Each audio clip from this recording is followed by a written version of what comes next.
They only started calling her Mom again when she was dying. Before that, for 6 years, it was just me and Grandma. No cousins. No uncles. Not even my own mom, her daughter. Just me. I was 21 when I moved in with her. I just finished college, had a job lined up, and was looking forward to the kind of life that finally felt like mine. But then she fell. Broke her hip. And things started unraveling fast. That's what my mother told me over the phone. Just until we find someone or get her into assisted living. It's temporary, sweetheart. Those few weeks turned into 6 years. In those 6 years I postponed grad school, left 2 jobs, turned down 3 promotions, watched all my friends move out, move on, build lives of their own, while I made soup, filled prescriptions, learned which doctor's office still accepted her insurance, sat by her bed when the pain meds didn't work, held her hand when she forgot who I was. I don't regret it, not for a second. Because in those 6 years, I got to know a version of my grandmother no one else took the time to see. It started when the hospital stay got longer. When the nurses started using words like declining and palliative. That's when the rest of the family magically reappeared. Suddenly my mom was driving in every weekend. My aunt was posting old pictures of Grandma with hashtags like #myhero and #familyfirst. Even my cousin Derek, who hadn't seen her since Obama was president, was showing up with flowers and wine. They came in with fake smiles and loud voices, like she'd been waiting for them this whole time. But I saw the confusion in Grandma's eyes. And I saw the guilt in theirs. They weren't visiting her. They were visiting her money. She told me early on, "Everything will go to your mom and aunt, but I'll make sure you get something too." And honestly, that was fine. I wasn't doing this for money. I never asked her for anything. The closest I ever came was when she tried to hand me a $20 for gas once, and I laughed and told her to keep it. All I ever wanted was for her to be okay. So when she passed, I didn't expect much. A keepsake maybe. A letter. Maybe the old music box she said reminded her of my grandfather. But what I got was something no one expected. Not my mom. Not my aunt. Not even the lawyer. And when the will was read, the room exploded. The funeral was hard, but not for the reason you'd think. I had already done most of my grieving while she was still alive. Every time she forgot my name. Every time she asked me where her husband had gone, even though he'd been gone for 20 years. Every time she whispered, "I'm tired, sweetheart.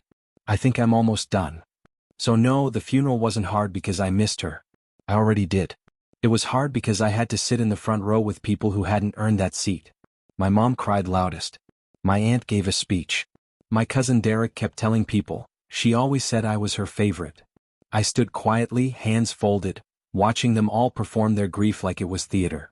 The same people who didn't return my calls when she needed help. Who said, "I wish I could, but I'm so busy right now." Who sent store-bought gift baskets for Christmas and called it support. Now they were handing out hugs and business cards like they were running for mayor of the grieving process. But I kept my mouth shut. Because I knew something they didn't.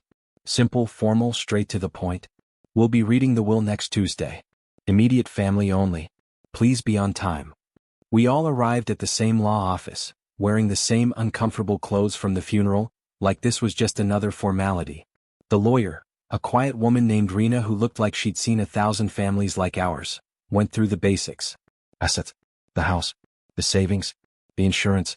Most of it went to my mom and aunt just like Grandma had told me. They nodded, gracious but smug. My mom even patted my knee like, "See, it's all fine." And then, Rena flipped to the final page. My heart actually skipped. I hadn't expected anything. Not really. But hearing her say my name out loud like that. Rena kept reading. "To my grandson who stood by me when no one else would. I leave the house with full ownership and rights, including land and possessions within." The room went dead silent. I didn't move. Couldn't breathe. "The house?" my aunt asked, her voice cracking. Rena nodded. "Yes. It is clearly stated and notarized. The home and property go solely to him. But, we're her daughters." My mom's voice had gone tight. "Cool. Correct. And you were listed as beneficiaries to other financial assets. But the house is not among them." They turned on me like wolves. All the fake smiles were gone. "Did you make her do this? What did you say to her?" She wasn't thinking clearly. This isn't legal. I didn't even speak. What was there to say? I had wiped her floors. Clipped her toenails. Missed weddings and job interviews because she had a fall. And they wanted to talk about fair? I just sat there while the lawyer calmly closed the folder. If you'd like to contest it, you're free to do so. But it is ironclad. She made this decision herself. No coercion, no confusion. She looked at me then just for a second. Almost like she knew.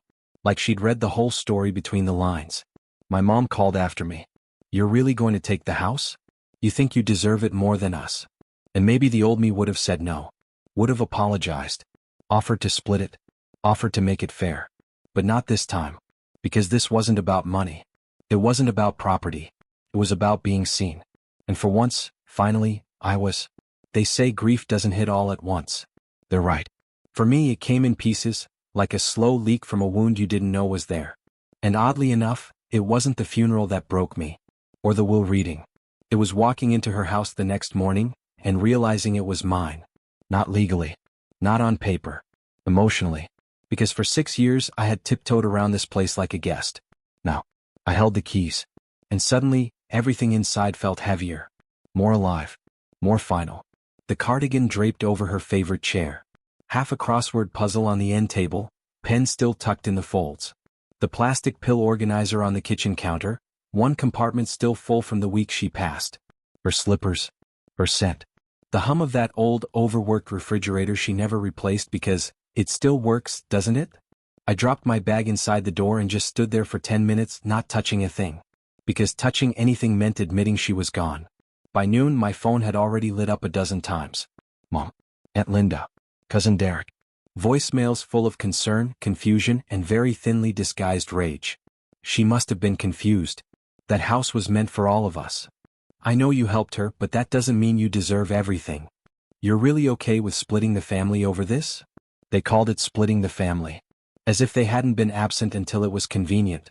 As if I was the one who went looking for inheritance while she was still breathing. I didn't answer. Not because I didn't care. But because I was finally starting to realize, this wasn't mine to explain. No call. No warning. I was on the porch sweeping when his car pulled up. Windows down, music loud like it was some kind of intimidation tactic. He climbed out with his usual smirk, the kind that always said, I don't take anything seriously unless it benefits me. Hey man, he said like we were old friends. Can we talk? I didn't say anything. Just leaned on the broom handle. He walked up slow. Casual. Until he wasn't. So, house ha. That's pretty wild. I shrugged. You were barely here, you know? He added. Yeah, I said. That's kind of the point. He laughed, but his smile didn't reach his eyes. Look, I get it. You helped her out. You were the nurse or whatever. But you think maybe it was a little messed up she gave everything to you? I don't know, Derek. I think what's messed up is disappearing for 6 years and showing up when there's a check involved. His face dropped. You think you're better than everyone now? I didn't answer. Because yeah, at least in this one moment, I was. He left not long after that. Didn't make threats. Didn't slam his car door. Just drove away, knowing he'd lost something he was never really entitled to. Later that night I started cleaning. Not out of duty. Not even out of grief. Out of instinct. 6 years of living in a home as a caregiver turns you into someone who's always moving, always scanning the room for what needs to be done. And that's when I found it. A small wooden box tucked into the back of her bedroom closet. Nothing locked. No label. Inside. An old photo of me and her at a park. I was maybe 6 years old. A faded church bulletin with my name circled. And a folded note, written in her handwriting, labeled. For when I'm gone. You gave me more peace than anyone ever did. You made me feel safe even when I was scared. You reminded me who I was when I started forgetting. I don't know what that's worth to the world. But to me it was worth everything. I hope the house feels like home to you, because you made it feel like one for me. That's when I finally cried. Not the slow, cinematic kind. The ugly, chest-heaving, silent kind you hope no one else sees. Because for the first time since she passed, I didn't feel used. Or manipulated. Or taken for granted. I felt chosen. Not because I showed up to the will. But because I showed up when it mattered. I didn't respond to the calls. I didn't post about it. Didn't brag. Didn't boast. I just moved in quietly. Set her picture on the shelf. And turned off my phone. Because the only voice that mattered already said everything I needed to hear. And she left it in a box no one else knew existed. I gave them 2 weeks. 2 weeks of silence. 2 weeks of letting their voicemails pile up. 2 weeks of watching from the front window as they circled around me like vultures, waiting to see if I'd crack. I didn't. Because I had nothing to prove. I had the house. I had the key. I had the note. And for the first time in years I had peace. But peace doesn't sit well with people who thrive on chaos. Of course it was a Sunday. That quiet, sacred window where the world slows down. I was sitting on the porch reading. No music. No noise. Just the hum of spring air and the creak of Grandma's old rocking chair. Then I heard the car pull up. I didn't even have to look. I knew it was my mother. She stepped out slowly like she was walking onto a stage. Pressed slacks. Tight blouse. Expression rehearsed. She brought a casserole. A goddamn casserole. She sat down like it was still her house. No hello. No apology. Just small talk with a side of emotional ambush. The porch looks good. You've been keeping it up, huh? I said nothing. She set the dish down on the table. I made your favorite. Thought maybe we could have dinner, just you and me. Still I said nothing. That's when the act started to crack. Look, I don't want to fight. I just want to understand why she did what she did. I finally looked at her. You mean why she gave me the house? She nodded. I'm her daughter. Her voice was thin. Tight. You have to admit it's a little hurtful. I almost laughed. Hurtful is what it felt like when I begged for help taking care of her and got silence in return. She flinched. That's not fair. It's the truth. She looked away. That's what she said next. The line they all used. The excuse that made it easier to believe their absence was justified. She was confused.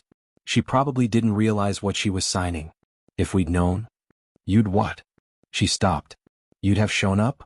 Taken over? Taken care of her bathroom schedule? Spent your nights making sure she didn't fall in the dark on her way to the kitchen? I leaned forward. You weren't here. I was. The silence between us was thick. Then she tried the last card. We're still your family. Don't let this tear us apart. She wouldn't want us fighting like this. I nodded slowly. She also wouldn't want her casserole recipe butchered like this. She blinked. I stood up, took the dish, walked inside, and placed it, unceremoniously, on the kitchen counter. Then I came back out and handed her something else.